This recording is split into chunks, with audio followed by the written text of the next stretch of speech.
If you're a facilities manager at a university, you know students rely on the cafeteria for breakfast, lunch, dinner, and the occasional late-night snack. So when a dishwasher breaks down and dirty plates pile up, the mess hall can turn messy in the blink of an eye.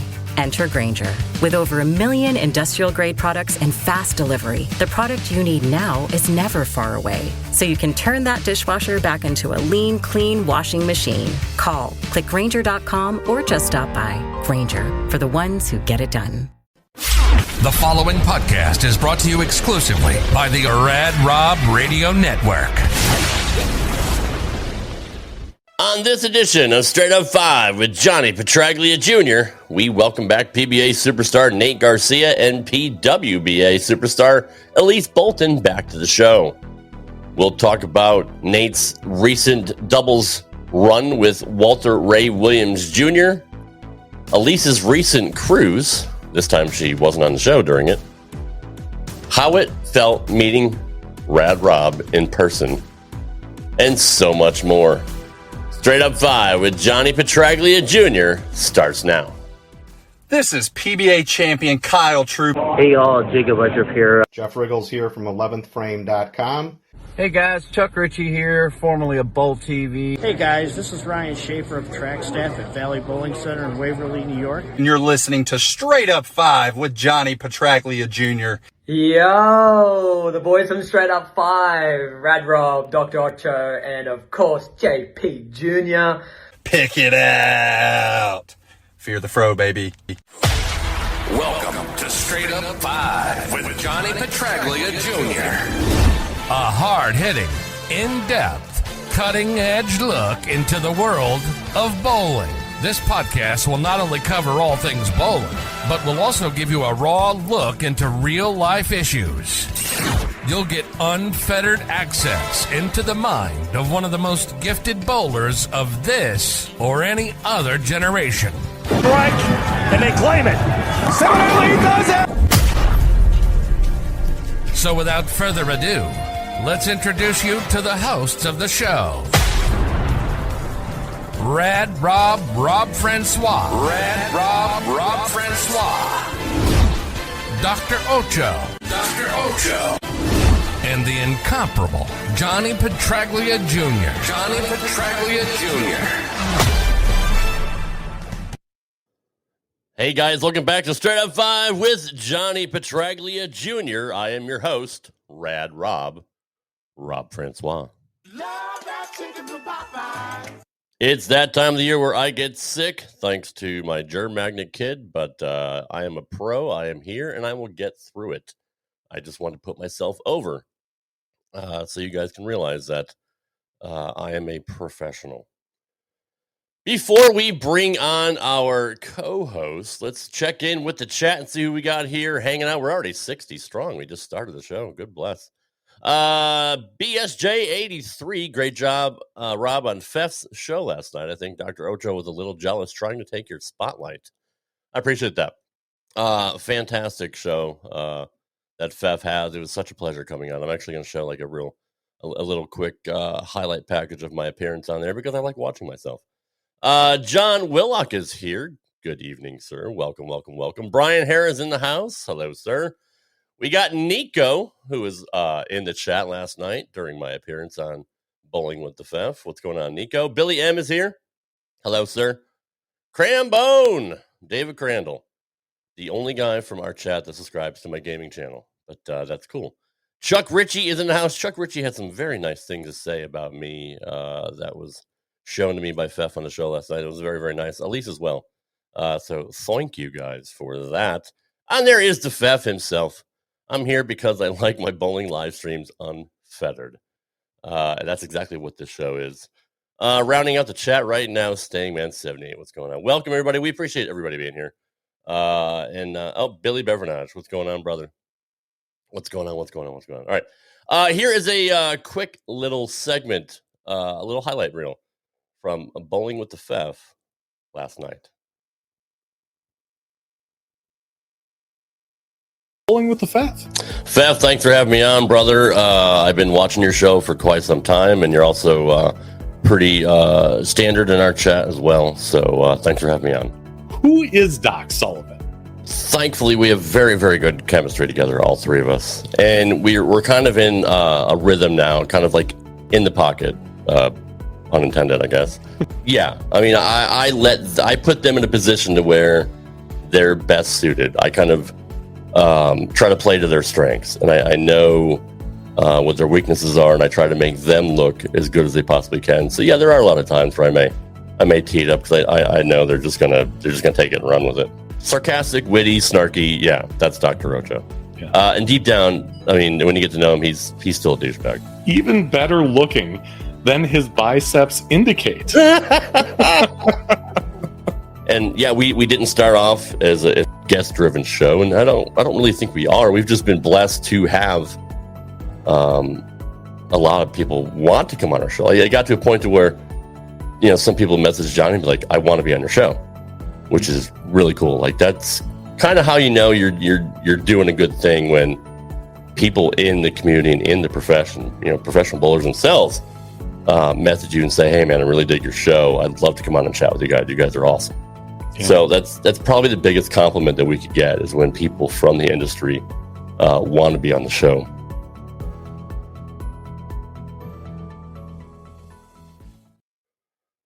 Thanks again to Andrew Pfeffer and Bowling with the Pfeff for having me on last night. Such a blast. I did kind of peel back the curtain a lot during the interview and kind of let out some of our secrets here from the show, and I didn't want to give it all away. So definitely subscribe to Bowling with the Pfeff on YouTube, and don't just check out my show. Check out the other amazing shows that he has. He's been doing a lot longer than us.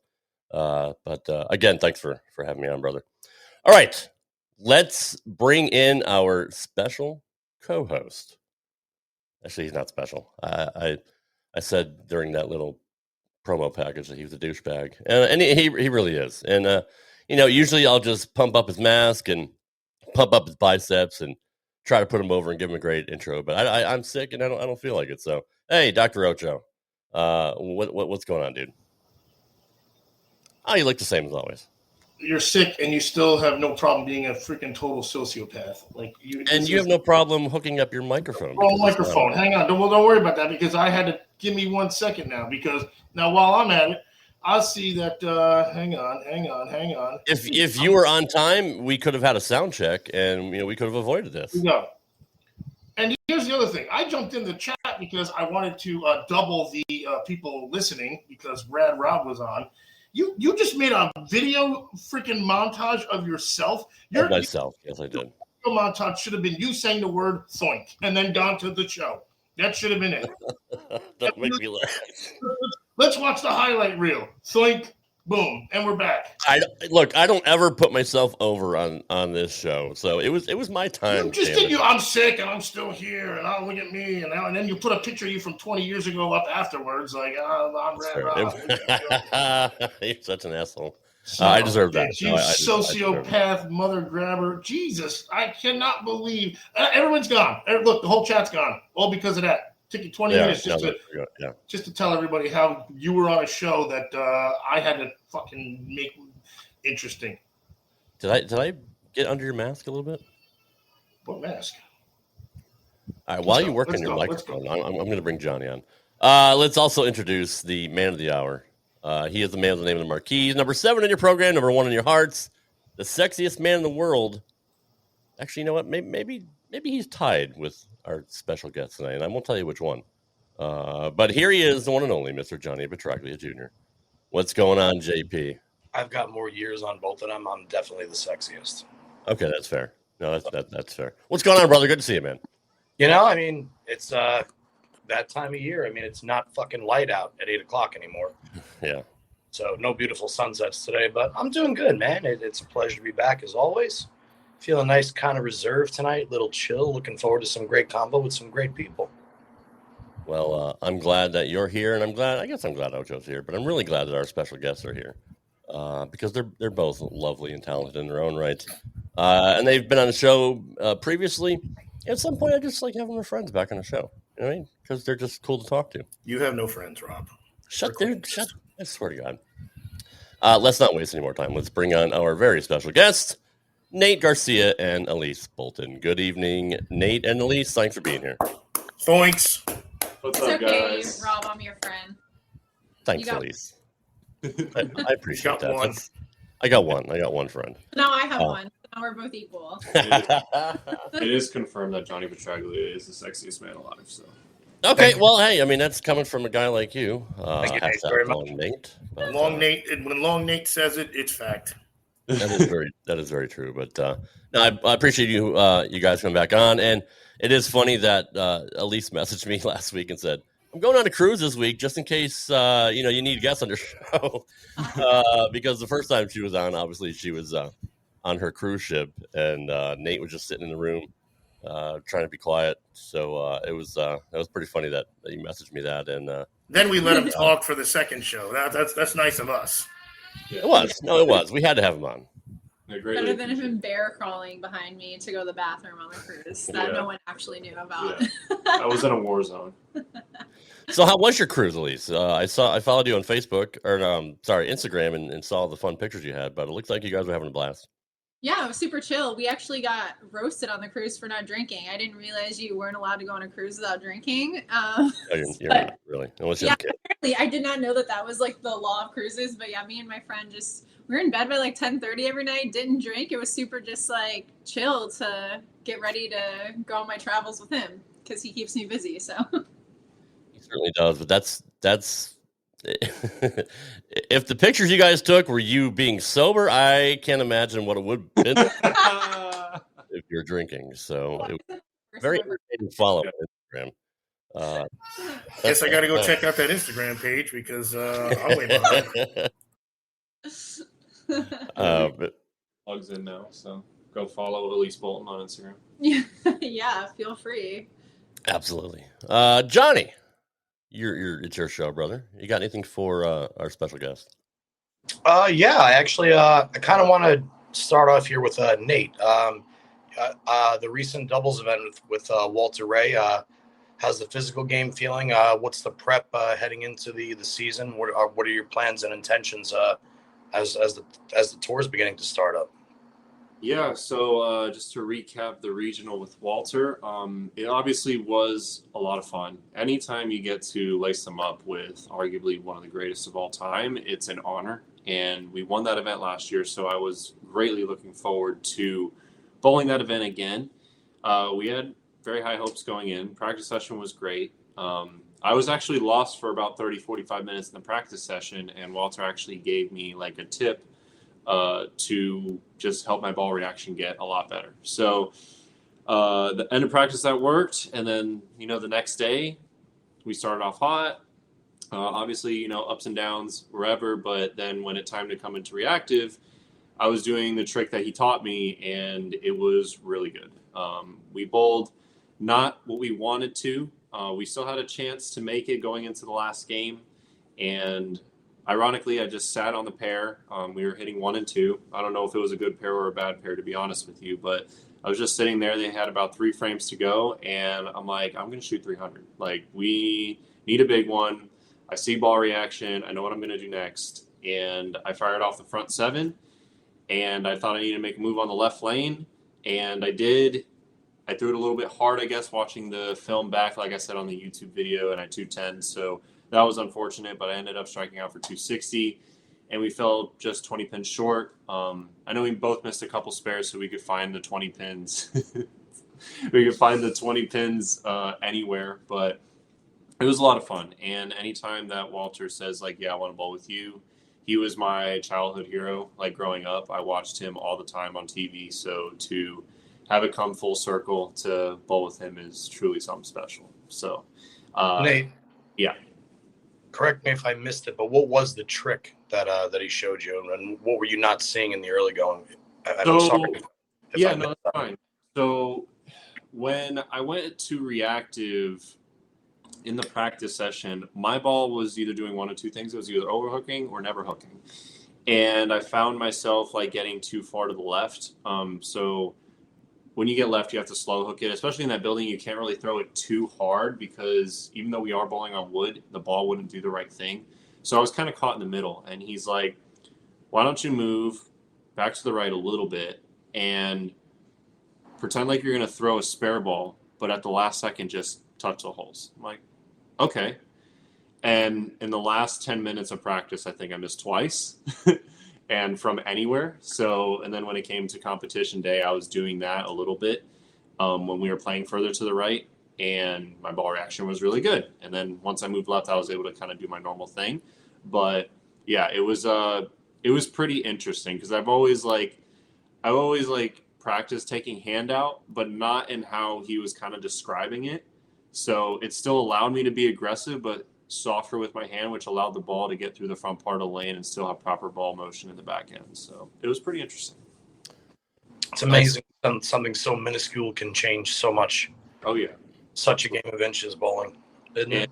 Yeah. Oh, absolutely. I mean, everything comes into play, and sometimes it's more simple than we actually think. So, but to answer your question, I don't want you here, Patrick. Yeah, Stay in the central. Jesus Christ. So to answer your other part of the question with the upcoming tour season, I'm still busting my ass. I have several other things in the works, possibly, hopefully. It's all in God's hands at this point that are to come to fruition. But I don't think that I'll be bowling every single PTQ. I still want to bowl World Series, Players, TOC, and then Masters and US Open. But obviously with the changes that the PBA has made, it's making it more and more difficult for young rising talent to get out on the tour. And that's just, how it is. I'm happy that the positive is that bowling is growing, and this is probably the most participation that we've had in quite some time. When I first went out on tour in 2017, you couldn't beg 80 people to bowl an extra frame stop. So it was first come, first serve, whoever got in, and I was fortunate enough to bowl those events and actually cash back in the day. But, now that bowling is growing and there's more participation, I guess there is means for changes in, who is allowed to bowl and who isn't. Congrats to all of those that made it through tour trials and bowled phenomenal to get exempt. Those guys definitely do deserve it. And we're just gonna have to take the harder road, which is okay. You're still bowling a good chunk of the main events as it is anyway. For sure. So you got a lot of opportunities already. So we obviously wish you well and the best of luck on the upcoming season there. Thank you, Rob. I think you were going to say something before I asked that question. Yeah, I was watching the video on their YouTube channel of Nate bowling with Walter Ray, and I noticed look like you're using the U78 early, and then you switched to resin.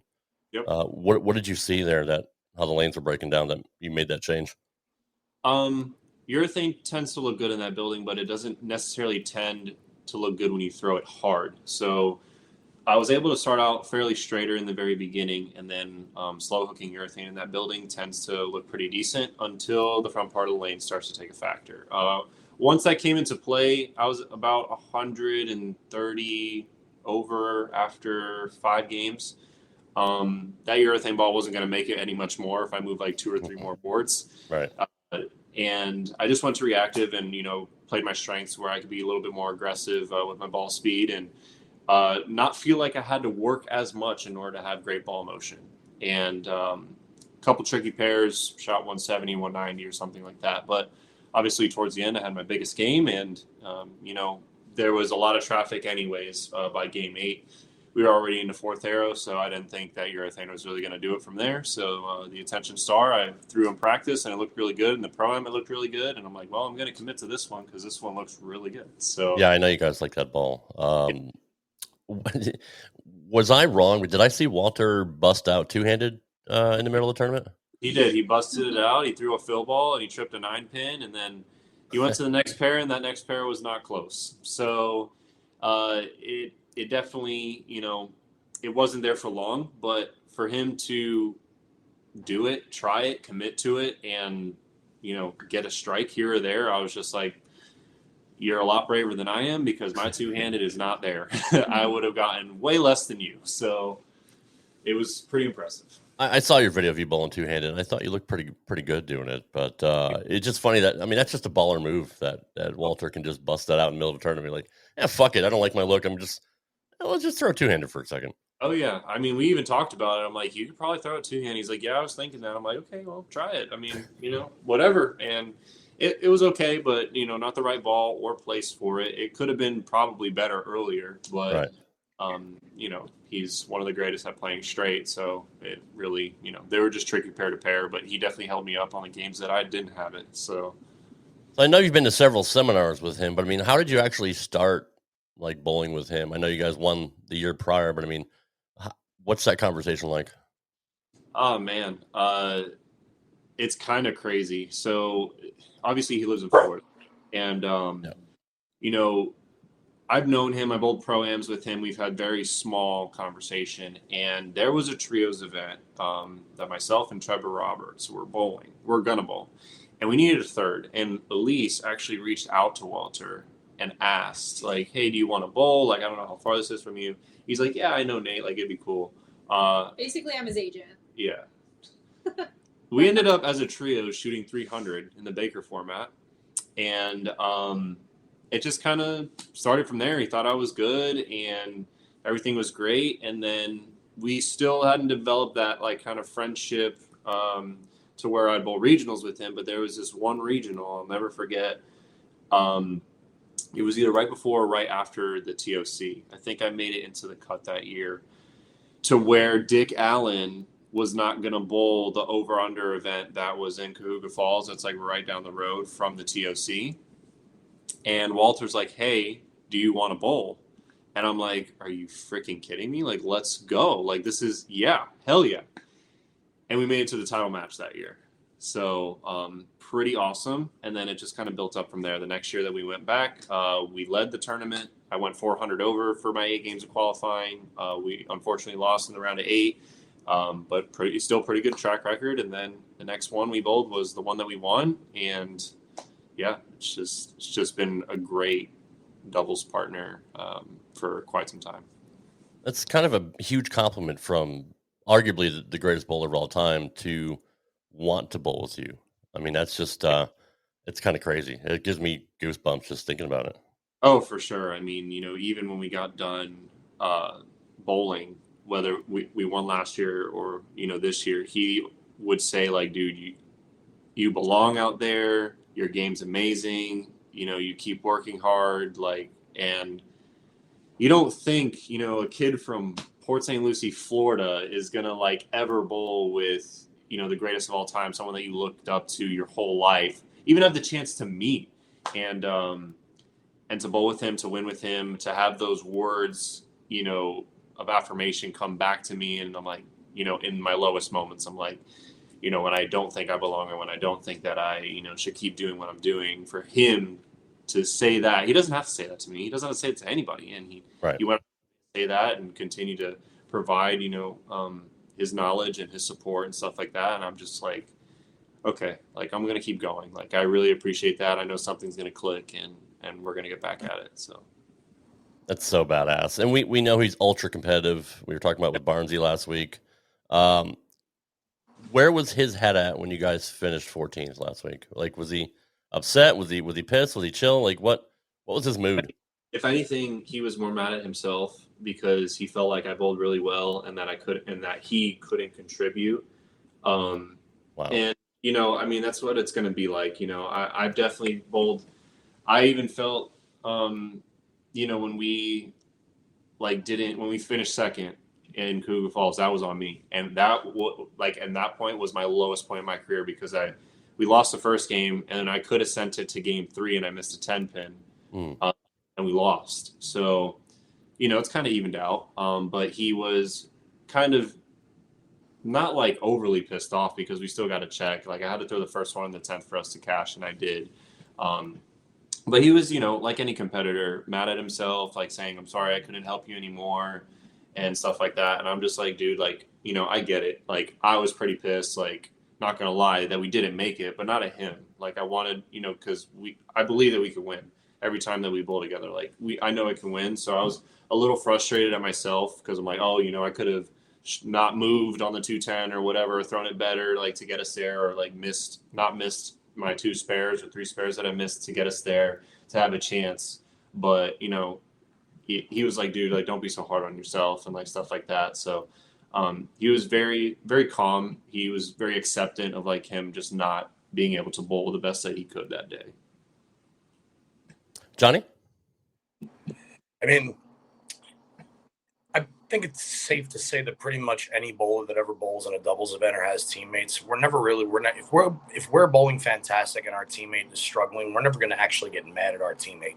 At the end of the tournament, we may say, unfortunately, my teammate didn't have it today. We missed the number by X amount of pins, but especially with guys like Walter and whoever else we're talking about, you know that they're out there to bowl their best. Nobody's out there bowling to not win. So, and that's one really, really cool thing about bowlers, especially when they're on the lanes. Nobody's ever looking to point a finger at anything but themselves, which, it's an individual sport for that reason most of the time. But when you're in that team atmosphere, it's an entirely different mindset. I kind of want to shift gears to the other legend in the room right now, Elise. You've been tearing down some walls lately, made a show recently we all see. Congratulations. How's your game and what's going on with you? Because I now believe that my schedule is so off because summer is coming to an end. So I'm assuming the whole PWBA season is done now. When do you guys start back up? Give us what's going on in your world. Yeah, so the tour is over. I had a pretty decent season. I made every cut but one that I bowled, finished top 25 at both majors. So I was very pleased with that. As from a couple podcasts, I've been dealing with injuries. Still fighting it a little bit, but to go out there, and I think I had said this on the podcast, like, I just want to go out and bowl. And I knew that if I could bowl, like, I could make every cut. Like, that was no doubt with my ability that if you give me even 80% of, my body and my talent and knowledge, I knew I could make every cut, and that's what I did. And honestly, the one I missed, it was just all spares. So I really think it just came down to me being tired, because at that point it was like later in the season, and our season just go. So like, I just equate that to like, I really needed to take a break and kind of, give myself a chance to recover, but our tour doesn't really allow that.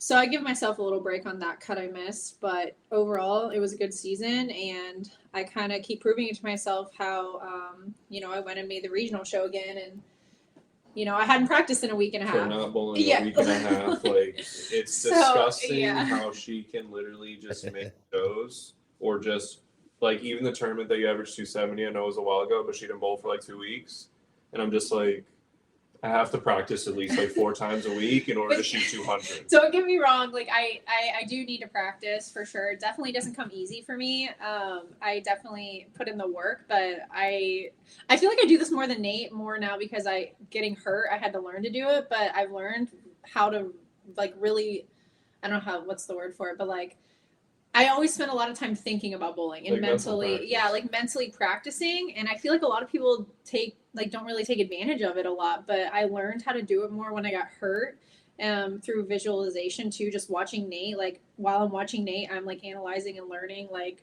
what I'm like, going to do when I do bowl next. I know that sounds really weird, but I do that a lot. So I just am proud of myself that I continue to, every time I step on the lanes, I feel like I've given myself a chance to cash, even though I bowl a lot of the men's events. I still, when we're not bowling the tour, I'm able to cash and do well with the side tournaments that I bowl with him. I like what you said. I like what you said about the visualization there, because a lot of times when I'm struggling, I'll do a lot of mental training over the physical training also. And whenever I'm stuck in a tournament, I kind of try and visualize like Parker Bone at the 97 Showboat, or some tournament where I remember him just mauling him and just posting it at the foul line. And I almost try and envision that I'm him in that moment in real life to kind of get myself back together, at least from the mental standpoint. Yeah. At least for me, it allows me to almost like decipher the physical problems I'm having just strictly with the brain. It's crazy how it works. I don't know if you do it kind of similar to that or a little bit. I'm assuming everybody's different. But yeah, when you brought that up, I thought that was pretty cool, because I go through that as well. Yeah, for me, it kind of goes back to this like saying I remember Dr. Dean, like way in the past, I think it was when I was on Team USA, being like, every time you walk in the lanes, it's like your signature. And it's like, you already know how to write your signature. It's just like getting up there and doing it.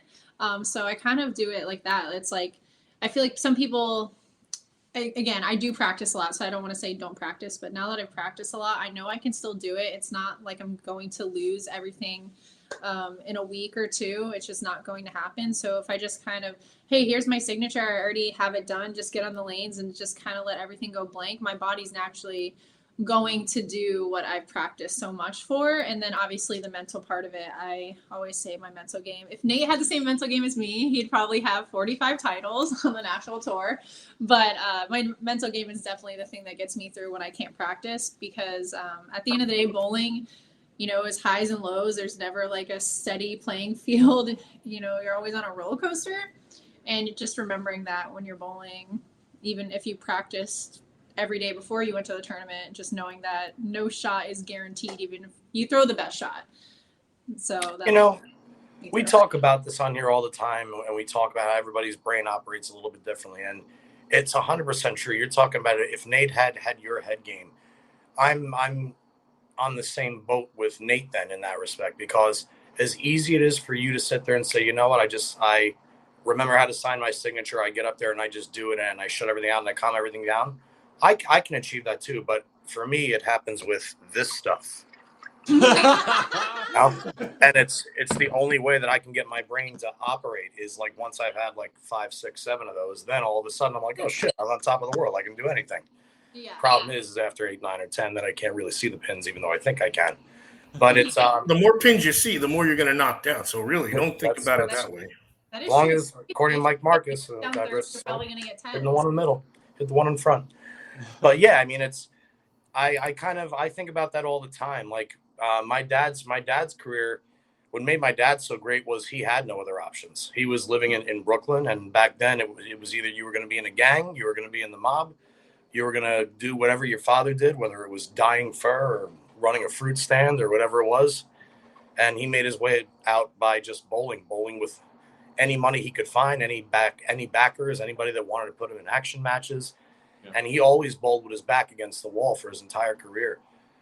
I grew up, I guess, in the bowling world with a silver spoon, where I never had my back against the wall in the bowling world. So it's a completely different animal to somebody like me compared to him. But like Nate, do you find yourself when you start to stress, do you have any triggers or things that you do to try and calm your brain? Like, are you aware that your mental game, I'm not saying, I don't know if your mental game is solid or not. I'm asking based off of what Elise is saying here. Do you have tricks to like kind of calm your brain down? Yes, this one for sure, being in the back. That definitely does help. Very good answer, young man. Very good. But yeah, you know, for the longest it was really, really bad. And I think that I've made a lot of progression up until this point. I used to 2 frames in, if I don't have a double, like I'm freaking the hell out.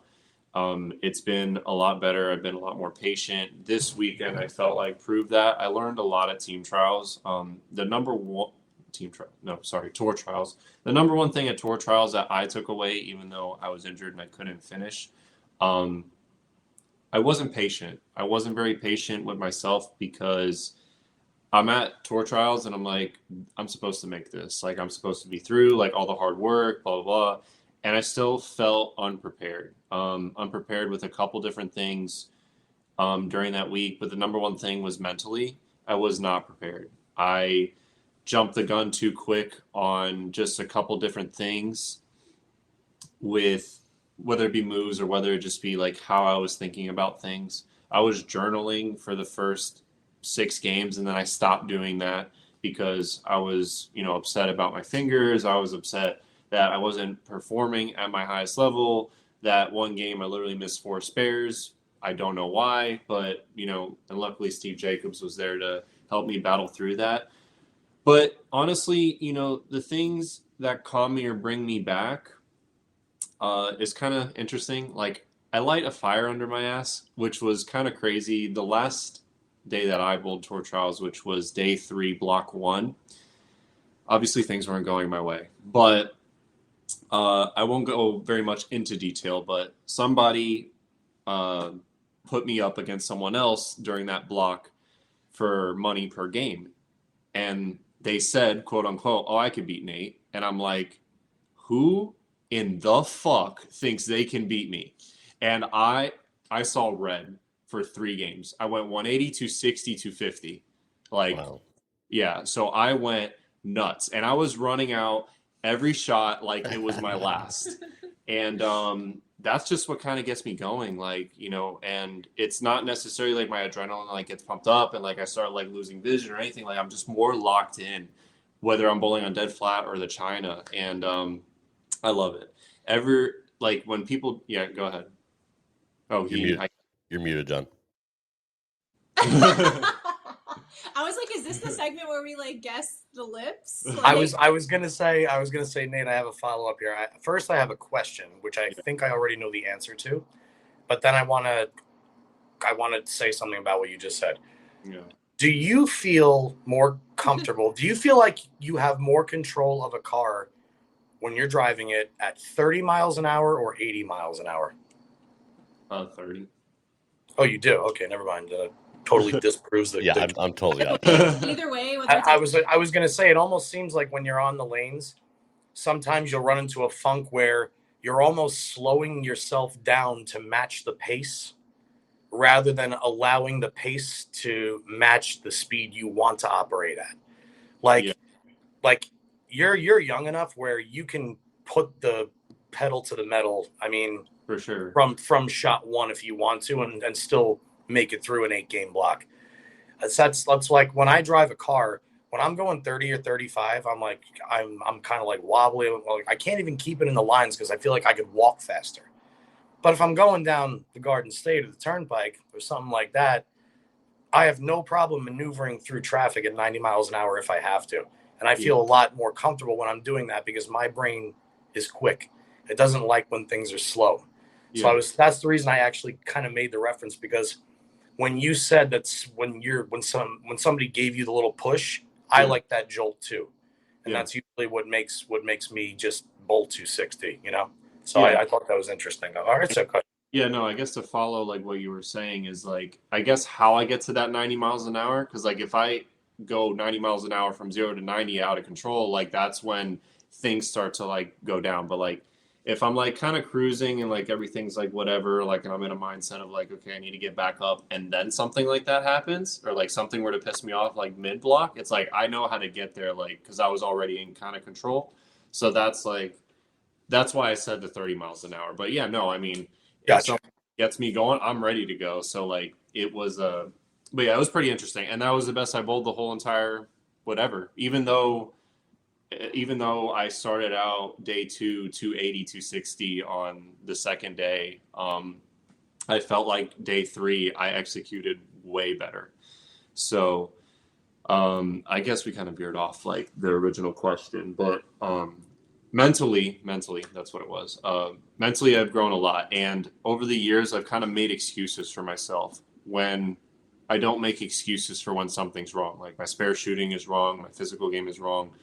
My mental game was wrong, and I was making every excuse in the book for it, of like, oh no, I was just pissed off for a minute, or oh no, like, that person, they shouldn't have caught me, blah, blah, blah. And like, I was just making every single excuse. Whereas like, you just need to take more accountability, and this is an issue, and you want to get to this goal. How can you get to this goal if this is still the issue?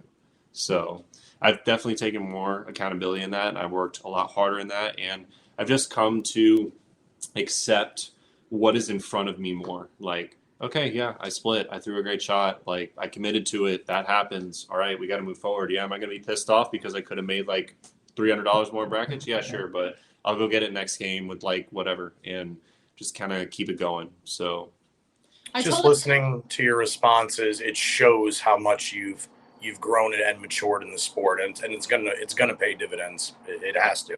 I appreciate that. What are you going to say, Elise? I'm sorry. No, I was just telling Nate that I sometimes, because he's so like, I'm competitive too, but I'm also in the sense where I like kind of understand everything that's going around me, especially in like a sport where we're competing against like everyone individually, where I think Nate sometimes forgets, like when the lanes are hard or like when you split, he forgets that everyone is on the same playing field. I'm like, everyone is going to split. I hate to, like, I'm sure anyone who's won a title, they split during the tournament, they missed a spare. Sometimes he forgets about that. So I told him, the only way to like describe it is he he cuts himself and he never puts the Band-Aid back on. So he's just like bleeding and bleeding while he's bowling, and still bowling whatever, like still being able to compete, but not at his highest level because he's not, covering it up to keep it from bleeding. Like that, he's still able to function, but not properly.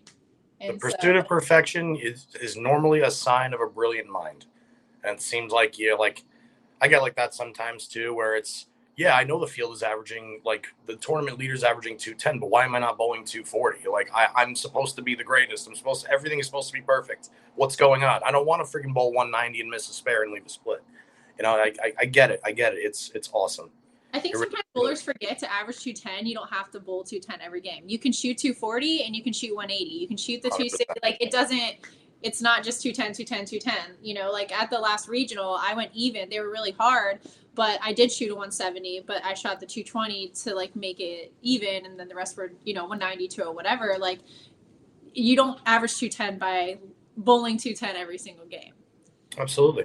It's very, very hard to go out there and bowl a clean game with 2 doubles for 215 every single game of the tournament. Yeah. It's not going to happen. You're going to go open and throw a 7-bagger sometimes, but it's the people that can throw the open and throw the 7-bagger because they mentally were like, okay, whatever. I threw a bad shot. I missed the transition and now it's go time. And that's really the difference between the guys that are at the top or the higher level pros is that open doesn't faze them. They're just like, all right, need to throw a 4-bagger. Who cares? It's the same as spare. Absolutely. I've seen the dichotomy between you two in person, and you're both very passionate. You're both very emotional, but you're both very hard-headed as well. And I won't exactly say what Nate had said to you, but he had said something obviously that pissed you off, and you weren't bowling. All our audience members, it wasn't like the end of the world. So no, it wasn't. No, it wasn't. But I forgot what it was actually. See, this just shows our relationship. Like exactly. We piss each other off, but I'll be like, "Do you remember that one time?" He's like, "I don't remember." I'm like, "Me either." Like, what was it? And that's kind of what I was leading to. Is even in one of your recent videos, Nate's like, "We flew here. You want me to rent a car, and go home? Like that's stupid." And you left it in the video. Like you have no problem showing like the relationship between you two, but that was also to motivate him. So that's like kind of the things right. I'll do to like piss him off. I'm like, all right, if you're gonna sit here, I know it wasn't, obviously he had Walter that it's a doubles tournament, but I was like, hey, you're struggling a little bit. You lost ball reaction. Like, if we don't make this cut, like we should drive home. And he's like, F this, I'm gonna strike out. And he started striking. I was like, whatever gets you motivated. Pan to the last game. So there's the boost that we talk about. But right. I work the same way. So it's funny talking about that story when we were at the whatever. I think we were at Canes, whatever, when Nate said that was the next block. I went 150 over it, and I went with the same thumb. I think it was about my thumb. And, the same thumb, I somehow made it work. And I was like, screw you. And I actually barely missed. No, I made the check. So after being 150 out, I made the check. And I was like, sometimes it just takes that person that's the closest to you to like really piss you off and be like, all right, if they think this of me, I'm going to prove them wrong. And I love that. And that's kind of where I was going at is it's almost like you guys have been married for 20 years. Like it's just the usual married banter. You're probably going to blow it off eventually, but I like the way that you guys use it as motivating factors. And it was the thumbs. In fact, I was going to ask you if you changed your thumbs yet, because that was the running joke for that day. He won. Oh, that's what we talked about. Yeah. Okay, so what's funny about that situation was like, I literally went prepared. It was just such a weird anomaly that happened. Like, it honestly was so crazy. My thumb just swelled up again. It was like the first swing where like, we had been bowling back to back, and I have been bowling with that thumb forever. And obviously tour and stress plays a little bit factor. And as a woman, especially like with your thumb swelling. And that was the first time I had encountered that. And I've been using that thumb for like a year. So for him to say what he said about like, I can't believe we came here with a bad thumb. I'm like, but I did it. Like the last 4 cuts with this thumb, like, I don't know what's going on. But no, I actually ended up, when I came back, I guess it wasn't the exact same thumb, but I did end up taking some, like blowing open that thumb I didn't want to necessarily mess with that thumb because it was my favorite thumb, and I was scared that if I messed with that one, then, you know, I wouldn't have it once my thumb went back down. But I was like, you know what, screw this. I have nothing to lose at this point. I'm 180 pins out of the cut and the scores are high. And it ended up working, and I bowled well enough to get a check. So, but that's awesome. I still use that thumb. So that's funny. And he was like, "Why don't you just go in the fucking truck and drill a new ball?" And you're like, "I can't." Look at Nate. I can't stop in the middle of the tournament and just drill a whole new fucking ball. I'm not going to have confidence in throwing it, blah, blah, blah. And you guys are just going back and forth. Well, it's because I've done that where he's like, drill a new thumb. I do it and I went down the lane. Like, I've had that happen. So, like, it's not just me being stubborn. It was literally like, Nate, we've done this. And my thumb, I'm very, like, particular. Like, my ball drillers will even tell you, like, no one likes drilling my thumb. It's very weird. And so if it's not drilled perfectly, especially after I hurt myself, like I get a little scared because like it could potentially hurt my back. So it was just me being stubborn, being like, I'd rather be 300 under than hurt myself, you know, realistically. And he doesn't really understand that as much. I'd just rather chuck the camera and not record the rest of the vlog. Right. Yeah. But, you know, it made for a funny story because like that video did really well and people like ask me about it all the time because it was just funny how I went down the lane and then I threw it straight in the gutter. Like it was just embarrassing and I wanted to die, to be honest. So Nate, in hindsight, has your opinion changed in the whole situation? I mean, obviously, again, I don't know. Do you want to sleep on the couch? I don't know. No. I don't know directly what I said again, but it came from a place of love and you just said, why did we come here not prepared? Something like that. I mean, yeah, something along those lines. And, you know, it's because we're both competitive. We both want to win. We both like don't want to just like show up and be the laughing stock of that day. So it definitely was the first block. So like I say it from a place of love. I know how difficult it is to bowl with a new thumb, but if it's to the point where you can't even hold on to it or you're not even clearing it, I would try something else. That's like where I'm at with things. If like I'm bowling this bad, I will try left-handed. Like to be fair, I did tell him, I said, let's go to the truck and I'm going to drill a two-handed ball. So I did say, I was like, the only options are we get in the truck, we pack everything up right now, game 3, or I'm going to like bowl two-handed from now on. So and I did give that the car up to the front. You know, like whenever you want to go. AJ Rice is Mr. 900's in the house. Greatest, one of my greatest friends and one of the best on the planet. You're him, sir. Thank you for carrying me at the recent doubles that we just bowled. And AJ. We gotta have AJ back on. Pretty badass mother right there. He really is. That is a bad dude. And if you put me and him together, watch the hell out. I believe it excessively. Yeah. So what I learned about you two, aside from what we see on YouTube, is you're pretty much the same as you are on camera as you are, behind the camera. You guys are probably the most realistic channel, bowling channel out there. Thank you. And it's just really cool to see that in person. And it's funny when I walked up to you. You kind of did double take. You're like, oh, hey, I didn't really expect you to look like that. I was kind of intimidated by you when you're on the show, but you just look like a big teddy bear. So I thought that was pretty funny. Yeah, for sure. And I felt awful like meeting you. I saw you in the back, but that was during the mental spiral. And and I didn't want to fuck with you. So I was like, especially when you guys you reached out to her and I didn't know who you were. Like you guys had the line of communication, and then once I saw you in person, I'm like, Elise, are you not going to say hi to the person that literally texted you? I was mentally spiraling right now, and I was like, if I go back there, I wasn't speaking to Nate at the time because at this point he'd already pissed me off, and I was trying to not go down the lane. So I was like, all right now he doesn't need to see me like this in my moment of desperation. But no, that's how I work mentally. Like when I'm normally talkative when I'm bowling, but when I really need to focus, I have to just kind of stay in my own lane, or I can't get back on, let's say, the balance beam. Like I got to walk straight. I can't get on there just without being pissed off. Kind of like I kind of have to be pissed off at the world to get back on track. So that's you kind of saw the worst of it, and that doesn't happen a lot. You just honestly got the one time it did happen on tour this year, and you're welcome. Thanks, I appreciate it. I was sitting down on the bleachers, and you just came up to me eventually and said, "Hi, I'm Elise," and shook my hand. I'm like, I know who you are, but No, it was. The movie you just Hey, Rob, look who's back. Hi, welcome. Oh, I hey. have no idea how to surf Okay. the gram. I've just been literally surfing the gram. My agent was surfing the gram. Surfing My the gram? agent was surfing the gram, and I have no idea how to do it.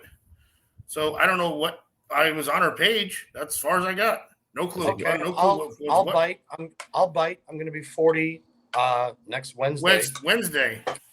What is surfing the bag or eating the bike? What did you just say? Surfing the gram. Eating the bike. Surfing the gram. What is that? The Instagram, isn't it? Listen, I got my own lingo. Got it. The gram. Got it. I thought that was like code for like you were taking a hit of weed or something. I was eating the bike. I'll surf the gram too right now. Eating the bike, surfing the gram. We need to put down a shirt. That's going to be a bestseller. Surfing the gram. Call the art department. Okay, sounds good. Surfing the gram. You guys have a great knack, and I'm sure it has to do with you both being younger. But your social media presence has grown obviously over the last couple of years, and the fact that you're both pretty tech savvy. Elise, all right. Well, Nate's gracious enough to give Elise the credit for that. Yeah, I'm giving her the crown on that. A lot of people, I don't know if I've ever talked about this a lot, but like I did go to school for broadcast production, and I'm a very creative person. So it just like honestly, me being hurt was like the best thing that ever happened, because it was, instead of just focusing on bowling, I was like, well, if I'm hurt, I'm going to do something else. So that's when I started putting my creative hat on, and I was like, hey, like social media is the new thing. So what? He wants us to sign his Popeye's chicken. Oh. But yeah, you can sign it like 30 times. It's a huge bucket. Yeah, such a. You literally, it's like a Stanley Cup. You could fit your signature on like 80 times. You can use the fat Sharpies. That's true. Easily. Or the markers that smell like heroin. Yeah, exactly. Well, we went to Canes together, me and Rob and Elise. That was good. No, it's okay. I love, man. That's one thing I was got a Vegas man was having Canes weekly. Oh yeah. Just the dipping sauce and the bread. I mean, that was enough. Oh yeah. Are they still in business now that Rob went, or what happened? They're doing all right. If anything, their stock. As a matter of fact, it's not buffet style then, right? No, actually, yeah, Nate's right. Their stock is going. You ever up. been to a Cane's, Oach? It's literally they have chicken. Never even heard of it. I thought it was a buffet or something like that. Figuring the drive-through that has chicken, fries, Texas toast, and sauce, and it's fantastic. My kind of joint. Yeah, it's pretty good. Nate and Elise, do you guys have Zaxby's? You have Zaxby's down in Florida, right? We do have Zaxby's. What do you think? Who do you think's the better of the two? Oh my God, it's Cane's. Not even close. Oh wait, it's like a Zaxby's, because I had that in Atlanta and I never went one time. Because again, I had Ryan's Steakhouse, Golden Corral, and the Old Country Buffet. I had to freaking gain some weight, man. It's the same concept. In those 8 years. So you guys like Elise? You agree? You like Cane's better than Zaxby's? Yeah, we could have a Zaxby's right next to our house, and I would drive by it every day. Really? Yeah. My wife is the opposite. They love Zax sauce. My kid actually loves Zax sauce. They think it's better than the Cane's sauce, but I think the chicken is better at Cane's, but I like Zax sauce better. That's just me. To be fair, we only eat like out when we're on the road, so we got to go to places we can't normally go to, which is Cane's. So yeah, Raising Cane's. Yes, that's exactly right. That's exactly. That's funny. I forgot what I was going to say after that. Yeah, in any event. Oh no, social media. You said you went to school for broadcast something or other. Oh yeah, I went to Great job, Rob. Something or other. Broadcast Fuck off. Production and this was before before YouTube was a thing, So when I was learning stuff, it was writing for a newspaper, working a radio station. It was all of the old stuff that doesn't exist now. Kids wouldn't even know about it. But yeah, so when I got hurt, I was like, started just messing around with videos. And honestly, I think why our channel grew the way it was is our channel was never meant to be for anyone else. It was just me having fun and kind of just playing around with getting back into video editing and doing thumbnails. And honestly, at the time, just like making fun of Nate while he bowled most of the time because he didn't want me to do the YouTube. So it was just me like giving Nate shit on camera all the time, or like going around finding all the stupid stuff happening in the bowling center. And then once we realized people liked it, I was like, okay, my main goal is that no matter what we put, it's going to be authentic to us. It's going to make us happy. I don't care if anyone else likes it. But I want it to be real. I don't want to cut out the stuff to be like, to show professional bowling as something it's not. I want to show the real parts behind it, the parts where we fight, the parts where we're struggling, the parts where we are successful, all of it, because that's what we, don't get to see. So I think that's why it's been fun, because we don't really, again, it's a two-man show. We don't have an editor. We don't have anyone doing anything for us. So everything you see is organic. And if it's bad, it's bad because we made it bad. And if it's good because we worked really hard on it. So I think it's fun to see. Patrick DM me. I'm going to put it in our next vlog. What? We're going to put his trip fours in there. Oh, okay. Yeah. But yeah, no, going back to what you said about our channel being authentic, one, greatly appreciate that. Thank you. Yeah. I'm not, this isn't by no means like calling people out or anything like that, but I noticed the whole, when you're on camera, you act one way, and when you're in person, it's another. I've noticed that in any type, well, I wasn't, okay. I have no problem saying it. It's, Why, is he a dick? There's a lot of people that it doesn't even have to just be YouTube. We obviously know a lot of these people. Whether it's in the bowling industry or not, we just want, growing up, I was always the outsider, the kid that nobody wanted to hang out with, just the person to the side kind of just doing his own thing. I would never want someone else, if they came up to me, to feel like they were excluded, outsider, or, just not worth my time, because I was that to a lot of people. I would never want that to be an experience for somebody else, whether they're watching our content or whether they meet us in person. This is who you're going to get. Happy, mad, sad. This is the whole package, and I'm not afraid of it. I love myself, and I know I have different, places where I need to grow. But that's everybody does. Everybody has their flaws and stuff like that. So we all, grow. So we also want our channels, whether it's my Instagram, my Facebook, it's literally just whether someone agrees or not. I just like to voice my opinion or show the reality of it. Again, because the people that either cannot do what we're doing or do what we're doing and choose not to show that stuff, we want people to see that.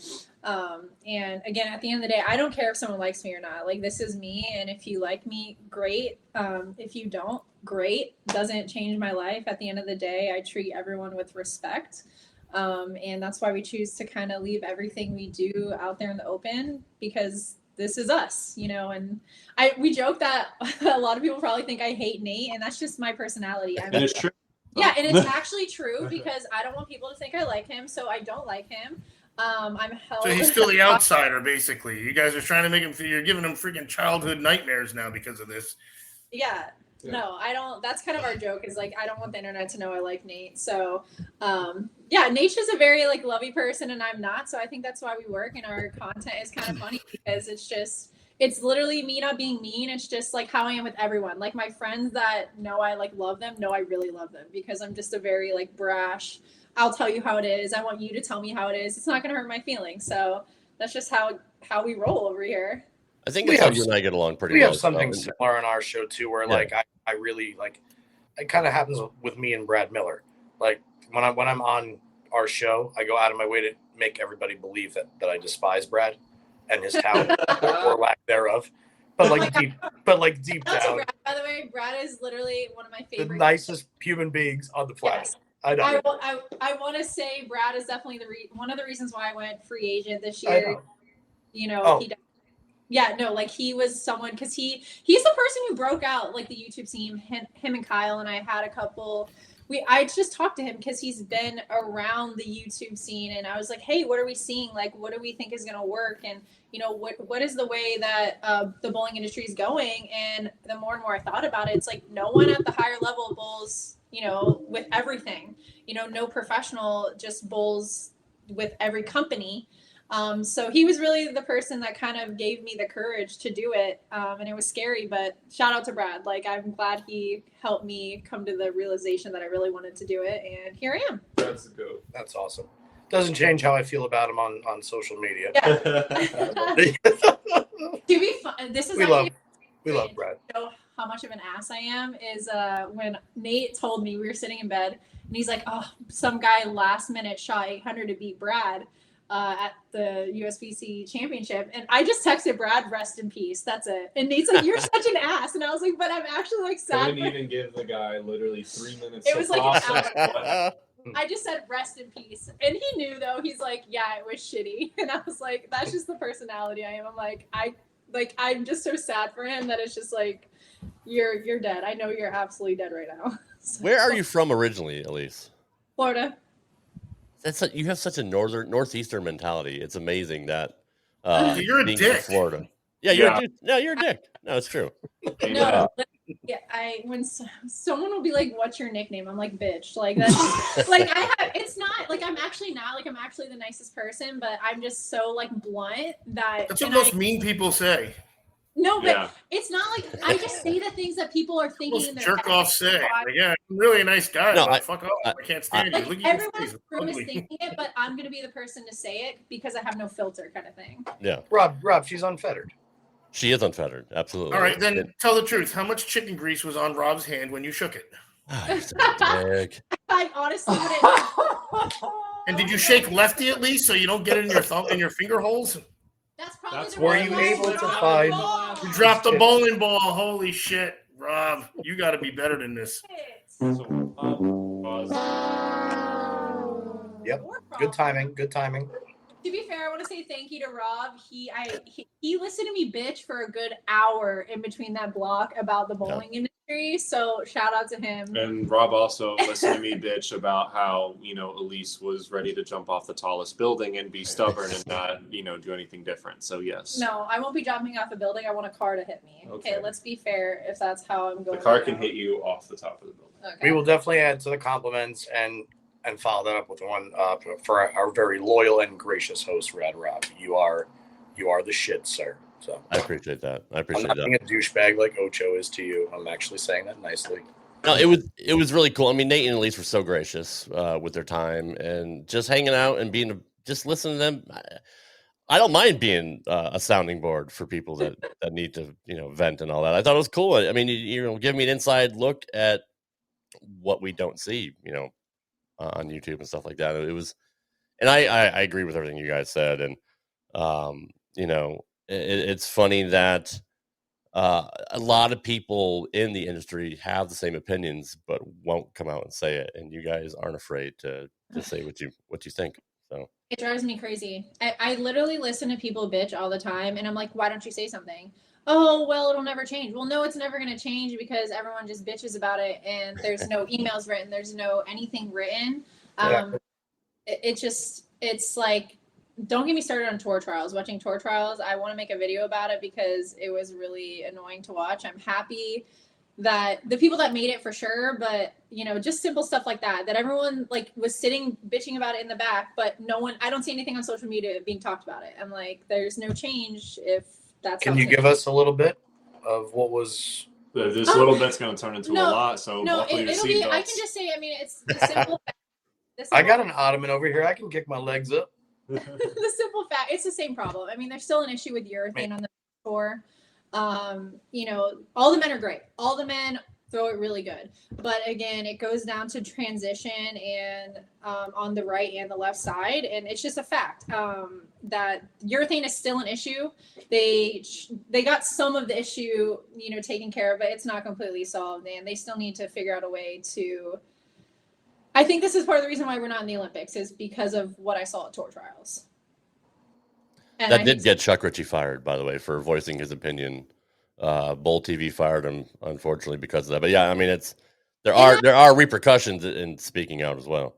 And that's the problem is like, and that's why I do my own thing because at the end of the day, like, I want change. Like, I want you to be clear. Urethane is not necessarily a bad thing. No, it's not a bad thing. It's just that. And the companies make great urethane. Yeah, the balls are. Yeah, the balls are amazing. It has nothing to do with bowling balls and like all of that stuff. Yeah, I mean the purple daddy is a ball I throw, but it's just it's definitely a bigger factor on the men's side.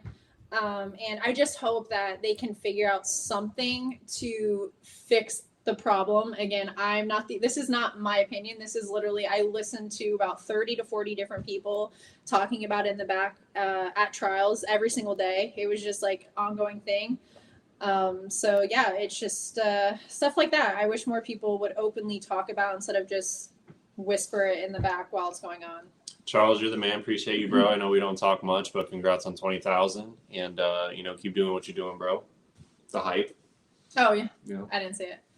You guys have such a great following. Isn't it crazy that after all these years, starting in like 92 with the Excalibur and all these years of technology with resin bowling balls, we're right back to like the mid 80s where everybody is looking on tour. Everybody is throwing slow motions. They're all throwing urethane, which are not popular sellers in the local pro shop.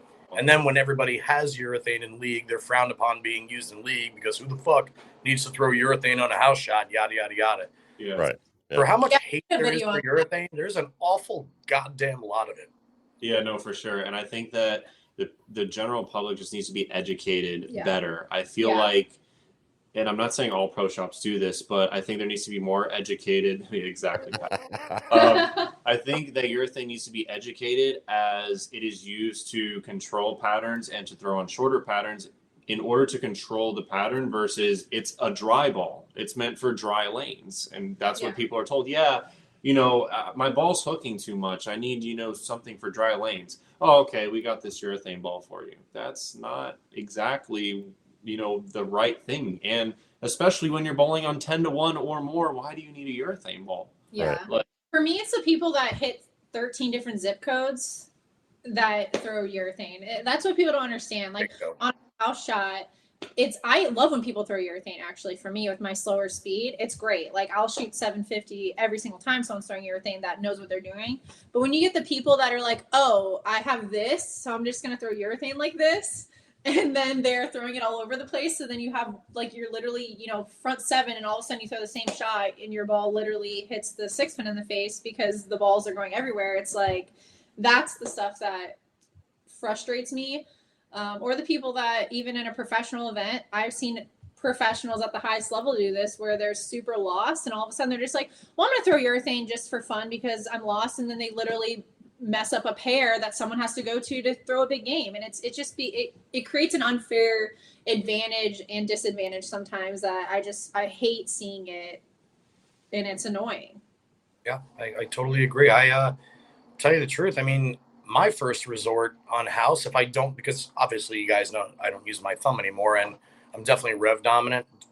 Don't have a ton of speed. I think my launch speed is maybe 18, so it's hitting the pins at like 16, 15 and a half.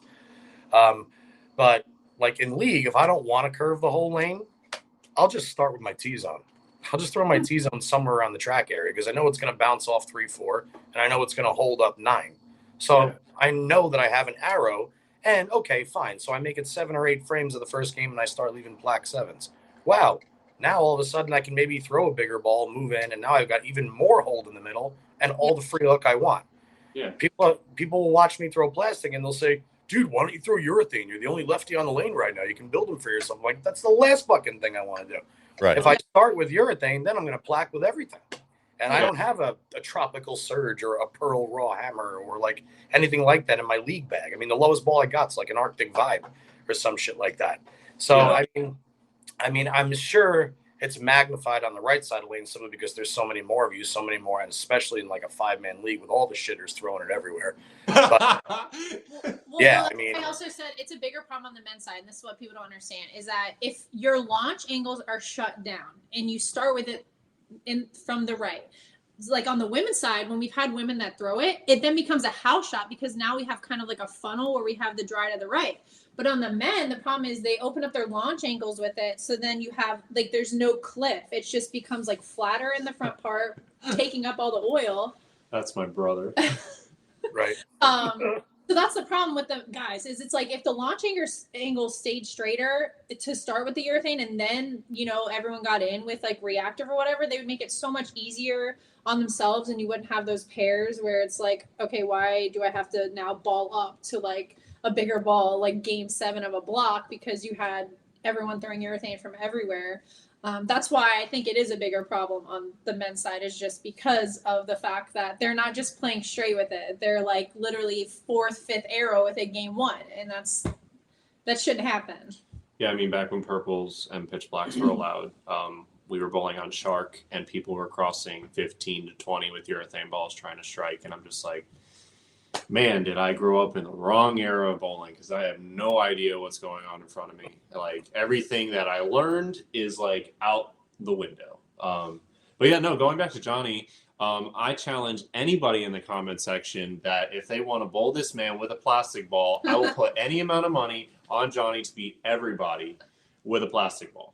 And that follows up my next question. I was going to say, what T-zone's been looking good for you as of recent? Because I know it's either that or like, the Bugs Bunny ball, whatever. Some striking, and it ain't fucking reactive. Well, before I answer that, Rob, bring up that last comment again. Got to make sure we give a shout out to our special Bonnie Rabiles. I hope I said that correct, but watching all the way from Japan. Thank you so much for being here, Bonnie. That's awesome. I don't even know what time or day it is there. So good morning, good afternoon, and good night. Konnichiwa. Yeah. For me, it's always the feel of the finger grips. So if the finger grips, I never change finger grips. I'll get rid of a ball before I change finger grips.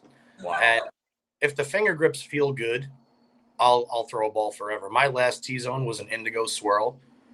It used to weigh 15 pounds. By the time I retired it, you could put your finger down the finger grip and touch the ball halfway down. And it was probably only about 13 pounds, 12 ounces of how much of it was chunked out. Yeah. But I used that for probably 4 years. Now I've gone to a night sky T-zone, which is black with sparkles, and it's gorgeous. If I need a little bit more tip, I've got a 2000 grit hammer axe, which is probably the ball that I throw the most of anything these days, no matter what the pattern is. I mean, I went 30 clean at the BJ this year with 728 throwing an axe. Never even considered throwing anything else at USBCs other than that. And then if I really, really want a bigger plastic ball, then, it used to be Visiballs, because Visiballs always out-hooked. Yes, and any T-zone, white dot, you name it. T-zones or Visiballs, you could actually create down lane motion. It's a little bit harder nowadays with the no extra hole rule, but no, right now I'm just, I'm into my black night sky T-zone right now. That's my living legend. It's real pretty going down the lane. So never seen anybody strike on the planet as much as this dude with plastic. It's so impressive. Thanks, brother. It is definitely one part of my game that I have the utmost confidence in myself with. I will bowl anybody with a plastic ball, including Jesper Svensson. Including Simon. I would. Right. Including Ocho. I'm gonna tell him that. We're gonna get that for that would be. I would love to. And what I'll do is I will not practice either. Wow. What have I got to lose? Jesper's got everything to lose if I bowl. That's true. He's one of the best in the world. 6 or 9 shots in, then also. But yeah, I appreciate the compliment. That was very, very nice. So. Yeah, man. First time I went to Vegas and I saw this dude throwing it, I'm just like, what is he throwing? Plastic, and it's running over the 9, and I'm just like, dude's gross. It was gross. Questions from the chat here. Elise, are you happy or not being on a ball staff? It appears you are having loads of fun throwing all brands. Oh, yeah. Like I kind of said earlier, no one can fire me. It's great. Not that I've ever been fired from a ball staff, but I'm having more fun not only seeing different reactions, but just being able to kind of do my own thing. I think there comes a little bit more responsibility being specifically on a ball staff, which I do love having that responsibility, but now with our YouTube channel, I love that I can show the community everything. Again, I've been very fortunate to have all the brands help me in my career. So now to be able to showcase all of them on our YouTube channel, that's really what makes me the happiest, is that I really do have a great relationship with all the brands, and kind of get to pick out the good from the bad. Every company is going to have both of those. So yeah, for me, I like throwing everything, but it's the community aspect of it that I can give my real honest opinion and make sure that people aren't buying 3 of the same bowling ball and they're making more educated decisions when purchasing through their pro shops. Good, right? Yeah, because some ball review channels like to say that every ball is good. So I like to be the one that kind of gives you the real, every ball can look good in a ball review channel, like one video but We talked about that on one of the shows a long time ago. And it's like when you grab somebody who can throw the ball at 500 revs, like, how good is this ball? And it's like, well, you're bowling on a fun house pattern, a big red wiffle bat. Of course it looks good. It hits the pins good. It does when you got 500 revs. Yeah, and the other thing about it also is that every bowling ball is good for somebody. Yes. Like I can't tell you how many people told me the Black Widow Ghost is a piece of shit and that it never ever hooks. Yeah. I love the Black Widow Ghost. Mm-hmm. I loved the Defender Hybrid. I never saw anybody else fucking throw it. Mm-hmm. There's balls out there that people love, and like I'll see somebody throw. What's that motive ball that looks like a gumball? It's the Evoke. The Evoke. When I watch that thing go down the lane, like it pains my soul. It looks so atrocious going down the lane. Not the colors, the motion to me. Yeah. But there are 3 or 4 really, really good bowlers up here in Jersey that swear by that ball. Yeah. I mean, there's always balls for everybody, but I like your approach, Elise, because you're not the guy on the 10-to-1 house pattern wheeling the entire lane with every ball, making every ball look exactly the same. You can curve the ball, you can throw the ball straight. So you're actually really, really, it's a really good viewing for somebody to watch you talk about these balls, because I think it's a little bit more relatable. There's only so many people out there that can loft the left cap or throw it 22 miles an hour with a 500 plus rev rate. I think, and also what's starting to trend, and this is one of the reasons your guys' channel is so successful, is realness in people is starting to become a trend again. I think everybody's a little bit tired of the people that kind of put themselves behind the mask. No pun intended, Ocho, when they're on the camera.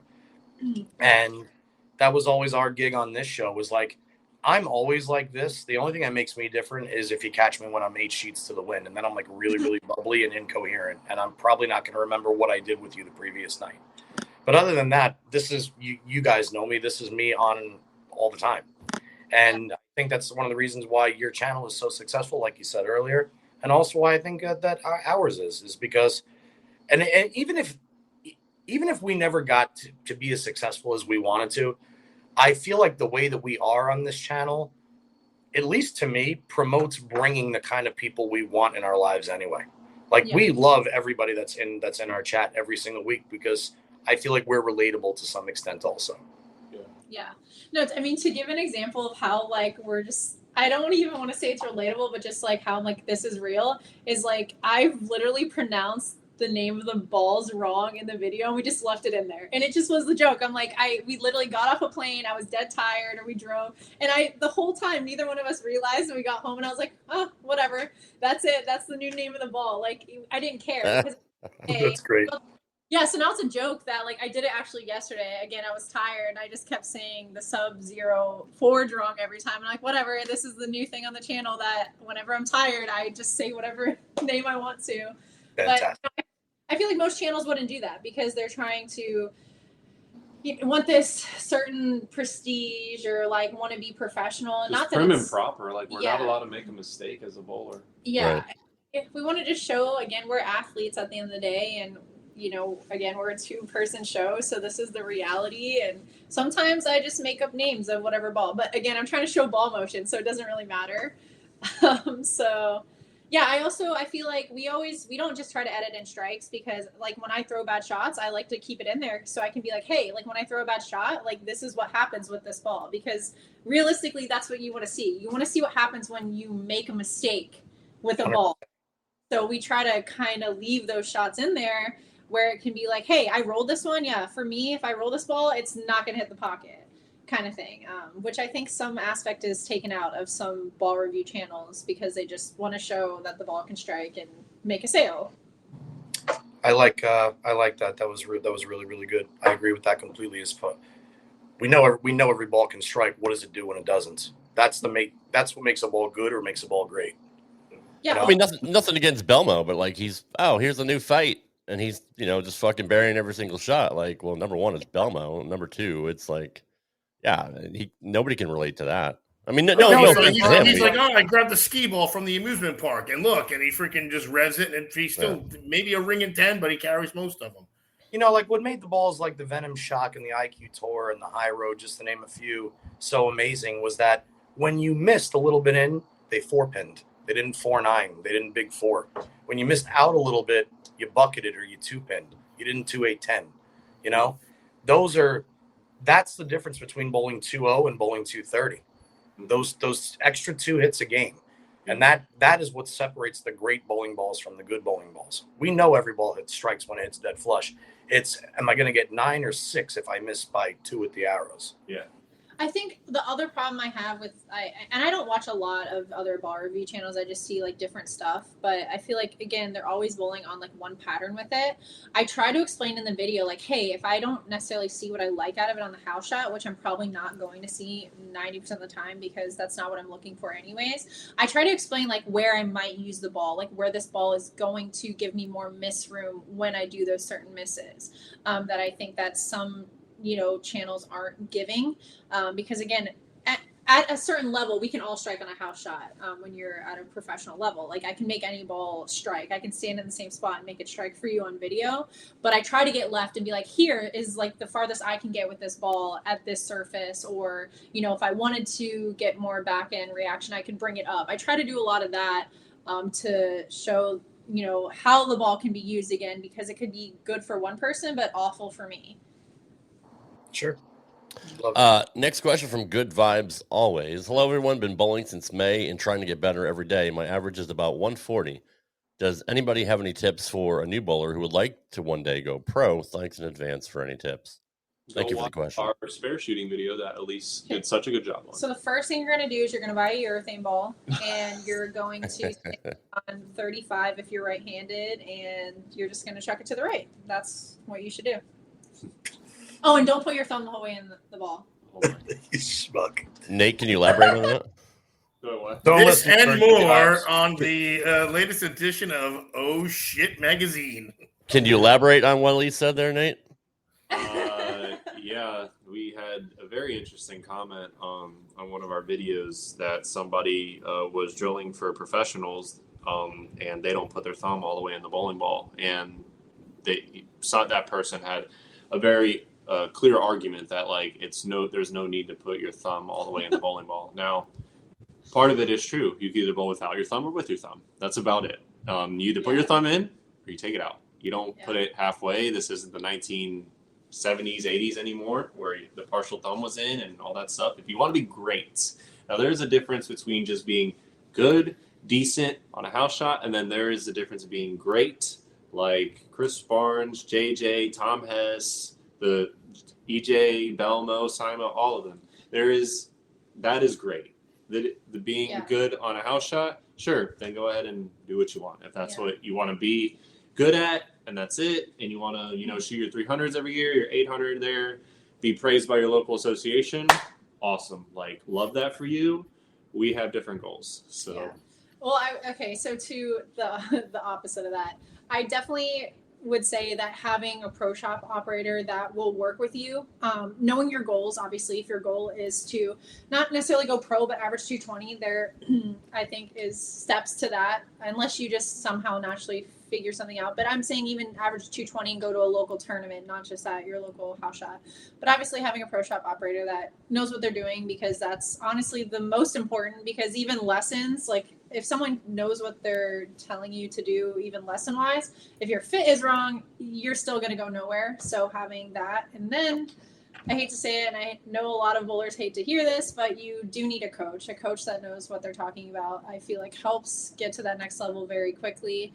Bowling is, even at the higher level, hard to figure out on your own. And having those two together are definitely a better. It's also hard to trust like the right person, because everybody and their mother thinks that they're a coach on the internet. Yeah. So you really have to do your research. Again, I said finding a coach that knows what they're talking about. Yeah. And for Good Vibes Always, I'm going to give you my 10 cents. I'm actually going to dummy it down a little bit for you too, and just throw some numbers at you. Number one, the median average of all sanctioned league bowlers in the United States right now, collectively, is about 175. So if you took all 2 million members, that's the basic average of a league bowler in the United States. So if you're averaging 140 right now, the very, very first thing you should do when you go practice is dedicate at least one game a day to shooting only the corners. Because if you add 2 extra spares a game, if you add 2 extra spares to your game, to your 140 average, you're already 170. So that's your next hump. So I would tie that in with what Elise said. Make sure you have a perfect fit in the bowling ball. I want you to imagine running around a track and trying to compete with the pros in track and field if your shoelace is untied or not tied tight enough. It doesn't matter how well you run. You're not equipped to beat the best in the world without the proper fit. You just can't do it. So I'm also assuming that maybe if you're averaging 140, you still have a conventional grip in the bowling ball. So if you're still going down to the second knuckle, you're eventually going to have to go to a fingertip grip or eliminate the thumb completely and become a two-hander or a no-thumber. But for starters, check on that fit and dedicate at least one game every time you go out and practice to shooting the left and right side corners. Because if you can make a 7-pin or a 10-pin consistently, it then means that you can consistently make the combinations with that pin, whether it be the 6-10 or the 4-7 or the 3-6-10 or the 2-4-7 or just the 8-pin or just the 9-pin. Mm-hmm. And automatically you will see your average skyrocket by those two simple things. So we did a spare video. If you want to go check that out on our channel. Oh, yeah. And watch the spare video. Yeah. Very good. Very good. Yeah. What is a good ball for starters? I do bowl in a league. I guess it depends on. Yeah, it depends on how you throw it, really. Also depends on how you bowl. Like, is higher friction, not a lot of oil. I mean, you can't go wrong with something right in the middle, like IQ Tour, maybe a Shiny Phase 2 from the Storm product line. The Ion, that's a good option as well. Just something in the middle so you have control, like just a control of the lane. You could even drill some of the lower price bowling balls nowadays. I think like Vibes and Tropical Surges are what? They're $139 or $149 drilled or whatever it is. I mean, and at that price point, those are extremely high performing bowling balls that are also very controllable. Right. Yeah. Let's see. We got one more here. Nate, what is your favorite ball from Storm? Oh, that's a good one. Man, there's been so many. When I get asked this question, just a couple come to mind because I've been with Storm for 5 or 6 years. The original Idol I bring everywhere to this day, still with me. The IQ Emerald, also a fantastic piece. Something in the current line that I love right now is the Attention Star and DNA Coil. Those balls have been a great combination where if I need something a little stronger, I go to the DNA Coil. Something a little weaker, I go to the Attention Star. But two great ASIM pearls that I love to throw all the time, and one or two is always going with me if I'm bringing several bowling balls to an event. Off the top. The XL is also very good. I love the XL. It's a big ASIM, but not as big as like a Gem or maybe the new Ion Max that's coming out. But those have been kind of my standout bowling balls so far. So, and anything short, I love the Pitch Black. So, I love watching your ball motion, typically all the time. But that Attention Star looks really good on you for sure. Thank you, bro. I appreciate that. I wish that ball worked for me. I was I know. I was so excited to drill it, and then it just did not do what it does for him for me. What are you enjoying right now, Elise, on your side? What do you like throwing? Gosh, Envy Tour and Envy Tour Pearl. Like, I'm not gonna lie, this pure Envy that just came out is gonna be the third Envy. I'm very much an Envy girl. But no, honestly, I have liked almost everything I've drilled. Like he said earlier, everything kind of works differently for different people. And I bowl in so many different places, so many different lanes that I find use for a lot of the stuff I've been drilling.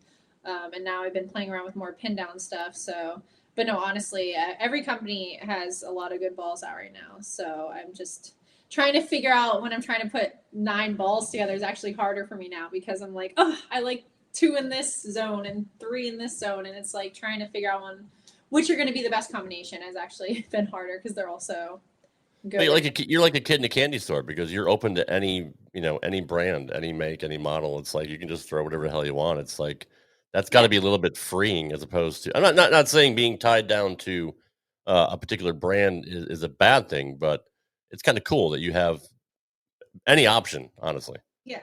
And I mean, here's the thing, and I'll say it, I've been on every company at this point, and they all roll differently, and it's not just about, so an ace and pearl is going to roll differently from every company. So that's just the reality of it, because they all make their balls so differently.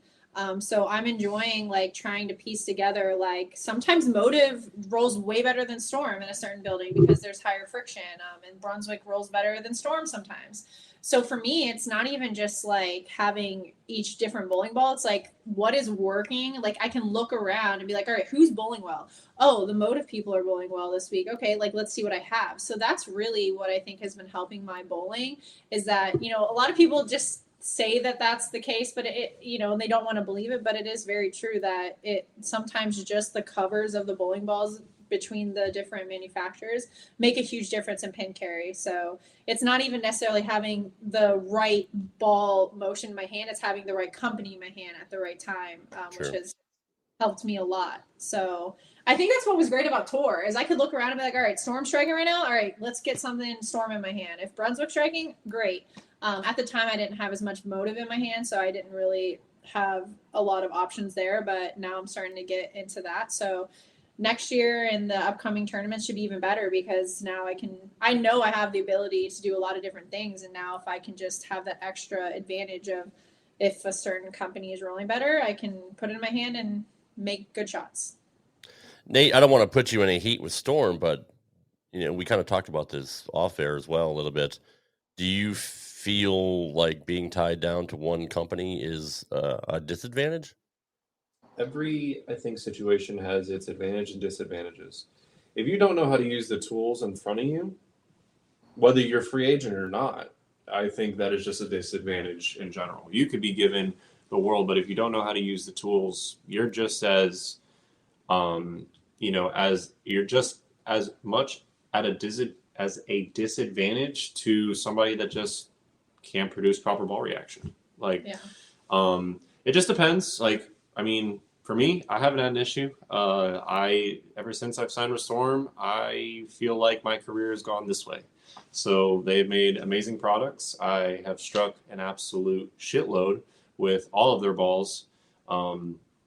Everything has just been fantastic. Obviously, like Elise said, every company is making great products right now, and everybody's trying to compete for that, number one spot. But everybody is doing what they feel like is best to make their product superior than the other. And, I think that it's a great time for bowling right now because everybody has so many great options. Growing up, when I wasn't with any ball company, I did throw exclusively like Brunswick Deviate when it first came out at the time. And I feel like that was the era that Storm was like the best. Growing up, like I didn't really know what Storm was. My guy was a Brunswick guy and he pushed me on the Brunswick Deviate stuff. And for me, that stuff rolled amazing at the time. I still threw like some Infernos and, the Deviate Hellraisers and like the 2 Reckless and stuff like that. And I thought that was great, but I didn't know that there was more than just one ball company out there. I was just kind of like, I trusted my ball guy. He's like, this is what it was. When I first drilled my Storm ball, I'll never forget it. It was a Defiant Soul. And I struck a lot with that ball. And then I got into like High Roads and I struck a lot with that ball. And then through some Hammer products, and I had the original Black Widow, whatever at the time, and like a Black Vibe, and like I was striking a bunch. So it's just knowing what's in front of you and knowing how to use those tools, I think gives you a great advantage or disadvantage. I mean, everybody can sit here and have their opinions about, this company doesn't do this and this company doesn't do that. Well, then let's go look at the tour.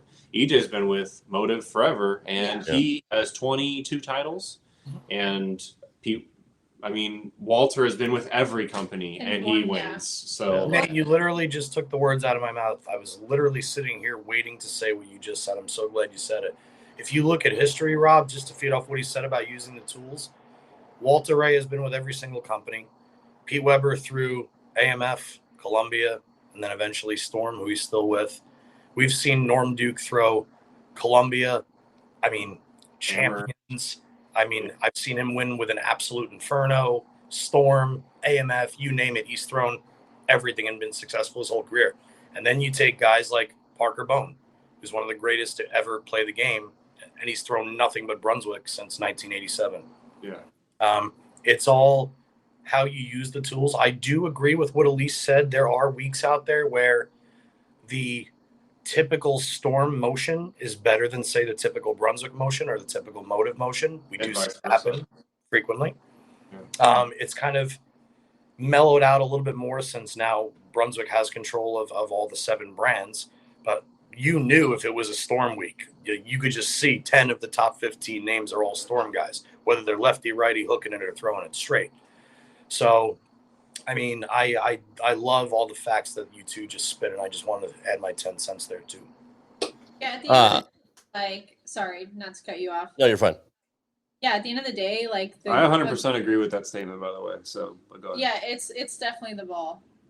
It's not the ball. I will say my number one pet peeve, and I've heard this from friends. I'm not going to call out friends. I've heard this from competitors. I've heard this from anyone who's like, that switches brands. Oh, these balls suck. It's definitely the balls. I need to go to a different brand. And I'm like, no, you suck. Like, oh, I didn't have enough balls this week to strike. It was because someone else got to drill 5 balls and I did.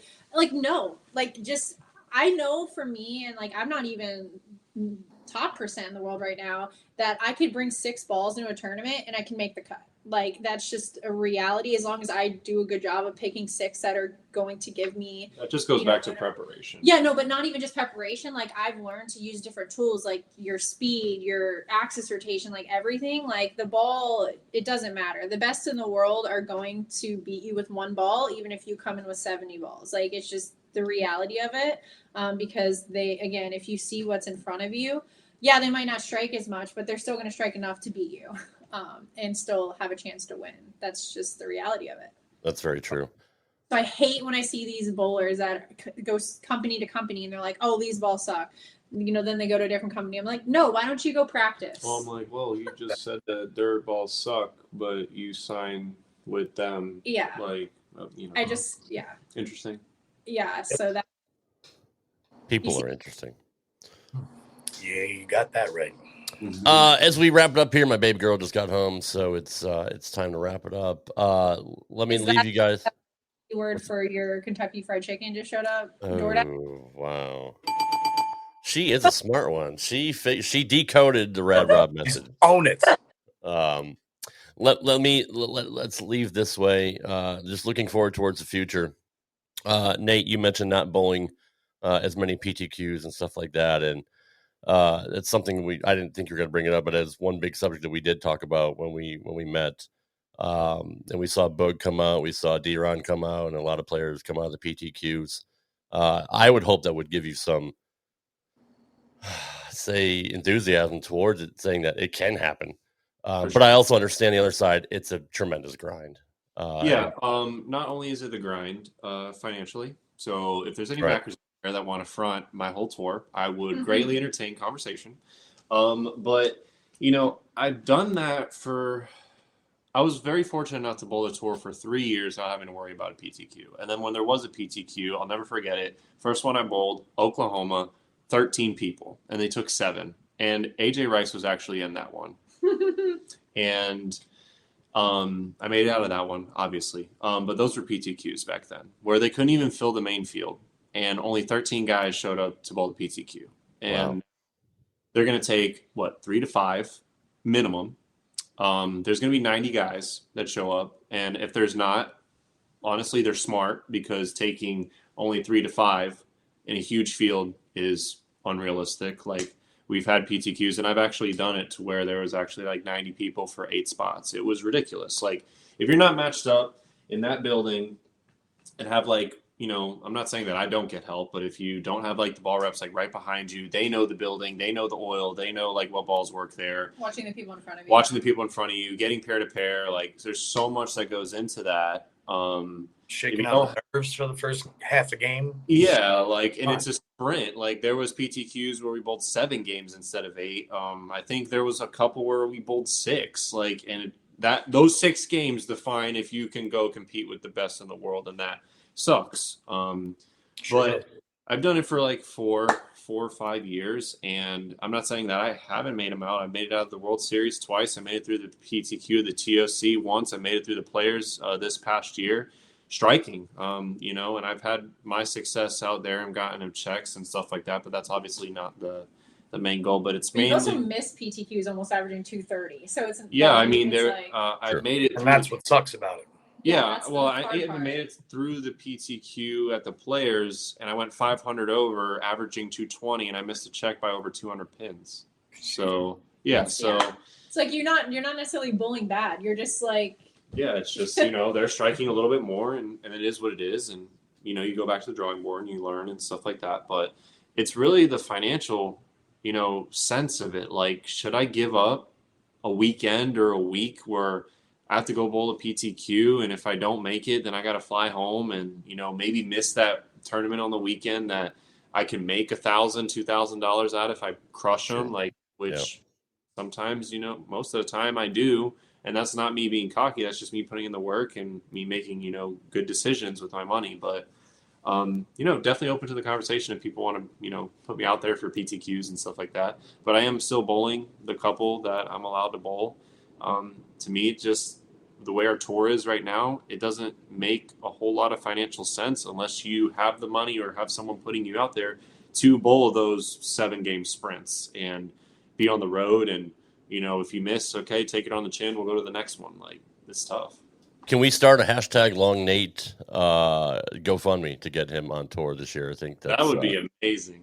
That would be amazing. The most amazing thing about that is how much freer your swing is when you have the financial stability. And I think that gets overlooked a lot too. The same way it gets overlooked if you have a rep in the back helping your every move at the PTQ as far as ball motion. If you get up in the 10th frame, it's a little bit of a different mentality if going in, hey, if I strike right here, I make $1,200 this week. But if I don't, I got to figure out how I'm going to pay for the hotel next week. Yeah. It's an entirely different mentality where, like, I was talking about this with my dad real quick, Rob. I know it's time to wrap up, but like these guys that are on the PGA Tour and the Tour Championship in the top 30, I know that second place was 10 million and third place was 8 million and fourth place was 6 million. But I promise you, if they miss a 5-footer, it's not from the nerves over the $2 million. Yeah. It's maybe they miss hit the putt, but their only focus is to win because they're still going to clear $100-something million this year. For sure. It's a little bit of a different mentality. Yeah, I mean that, and also they have sponsors paying them and all that other stuff, so they have income coming in now.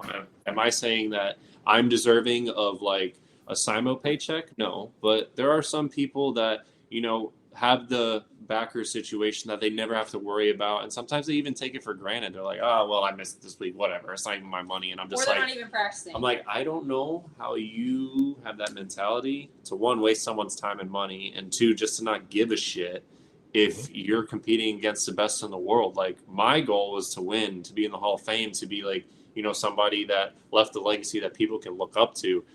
Not once am I going to say, yeah, I just don't give a shit. Like, and it's not my money.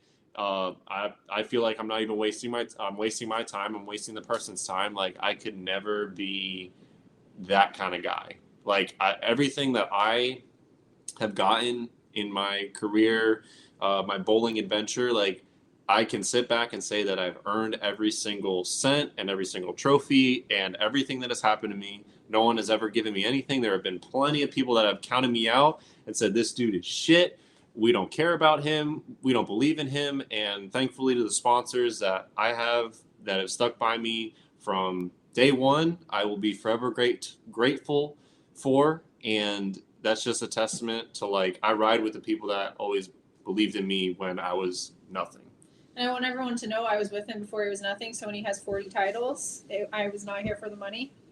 Just want to make that known. Thank you. Just here for the long Nate. You a badass lady. The long Nate. That's right. I don't know how Make to segue. that very clear when I'm holding that check on TV. Yes. I'll leave the same thing with you, Elise. What are you looking forward to with this upcoming tour? How are you plan on staying healthy, get your back in shape? What are you looking forward to, and what are your goals?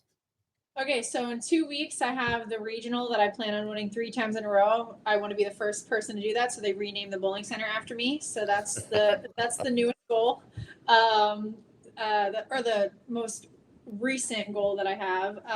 But then me and Nate are actually bowling team trials this year. So this is my first time trying out for Team USA since I hurt myself, and since my last year on team, which has been about like 5 or 6 years. So that'll be exciting. So we're going to start writing down our goals and our exercise plan and everything to kind of get us ready for that in January. And then I'm more of like I have like 2 goals. That's pretty much it right now, is trying to just get through the regional. Oh, and the regional showdown. And then I'll start thinking about tour, because if I can't bowl well at those, then I shouldn't be out on tour. So that's just kind of how it is. And we'll see how it goes from there. And tour will be team trials will be a good way to test my skills, especially on all the patterns, and see how all of my hard work is paying off. Well, if things do hold up as they normally do, and as you said earlier, you can go out there and compete with the best every single week. We have no doubt here that you'll be successful this year. And same with you, Nate. Just win the TOC and you're exempt. So I mean, then you don't have to worry about it. It'll be a long week, but I'm gonna get it. All right. It's coming. Well, we absolutely appreciate you guys being here and giving us an hour and 45 minutes of your time. Always good to speak with you two, and just keep plugging away. That's all we can say is we enjoy watching you on YouTube. We enjoy watching you when we have the opportunity to see you bowl, and just nothing but respect for you guys. Yeah, eating the bike, watering the porch. That's surfing the gram. Well, thank you guys. Yeah, I mean, you know what that means. To be on here, like, is so much fun, and it's like my favorite day of the week when I get to come back on. So, like, it's awesome, and you guys are hilarious. Thank you guys so much for believing in us to be on your show and just in general. And yeah, we can't thank you guys enough. Thank you for keeping it real and talking about the stuff that people don't want to talk about. That's what we do here. Guys, thank you very much. Yeah. Yes, sir. All right, guys, have a great night. We'll talk to you later. You too. Thank you for everyone for watching. Hell yeah. All right, guys, another fantastic show, another banger here on Straight Up 5. Just absolutely amazing people. 2 of the classiest in bowling. And I do love that they have the same mentality as us, as they keep it real. They keep it unfettered, especially Elise. She has no problems speaking her mind. Although Johnny can be a little bit fettered sometimes, depending on what mood you're in. But that's inherited behavior from having to walk on eggshells for a lot of my younger years with Dad's legacy. True. Right. Now I've always wanted to be an asshole, or at least not an asshole, but I've always wanted to be like a little bit more of a dick. As Miyagi said, "Now time let out." That's a good point. Chuck Ritchie wants to know, Rob, you're going to hang out with the 50 guys in Smyrna in 2 weeks. He's shaking left-handed because he's got chicken grease all over that right hand, and he's a lefty too, so that's the other issue. Any chance I get to hang out with 50 guys? It's a good day with me. I'm just saying. Good to have goals, buddy. Some people collect stamps. No, the PBA 50 is coming to Smyrna, Tennessee here in 2 weeks for a regional event. Yes, I plan on being there as much as I can. Now that I work from home, don't tell anybody. I may hang out there quite a bit and see the. So you work from home now, and you still get sick every other week. This is my kid brings it home. Come on, it's your dad. You understand the kid. It's a petri dish. They got the new stuff. You should be immune to this shit by now, especially you. You would think. Christ, you've had every freaking thing beyond your patient zero at this point with all the shit you've had in the last 2 years. Maybe you should try surf gramming. Yeah, maybe I just start eating the bike. If I eat the bike instead of the chicken, then maybe I'll stay healthier. That's true. You really said eating the bike? Johnny, I love it. That has to be on a shirt. He was serious about it. Surfing the gram. My voice is about to go out, so I appreciate you guys. Thank you as always, and be sure to tune in next week for a very, very special John's birthday / worst day in American history episode. Good old September 11th. It's my last week as a 30-something-year-old. # never forget. That's true. Yeah, that's never forget Johnny's birthday. That's right. We never. All right, my kid wants to go to bed. We love you guys. We appreciate you guys. Thank you for hanging out with us. Fuck Doc Sullivan and sorry, don't earmuffs. You didn't hear that. We'll see you next week for a celebration of Johnny Petraglia Jr. and his 40th birthday. All you gotta do is say earmuffs. I think you say like fuck, shit, bitch, cock, balls. And nothing compares to the fair. Just saying. Hashtag long. Nothing compares to the fair. All right, guys. We'll see you next week. We'll see you next week. Take care. Peace out. Goodbye. Good night. Thanks for listening to this edition of Straight Up 5 with Johnny Petraglia Jr. You can follow the show on Twitter at Straight Up 5 Pod. Follow Johnny Jr. at JPJR07. Follow Rad Rob at Rad Rob Gaming. And follow Dr. Ocho at the Dr. Ocho. Got a question for Johnny? Send your questions to straightup5podcast@gmail.com. We'll see you next time for another edition of Straight Up 5 with Johnny Petraglia Jr. Right here on the Rad Rob Radio Network.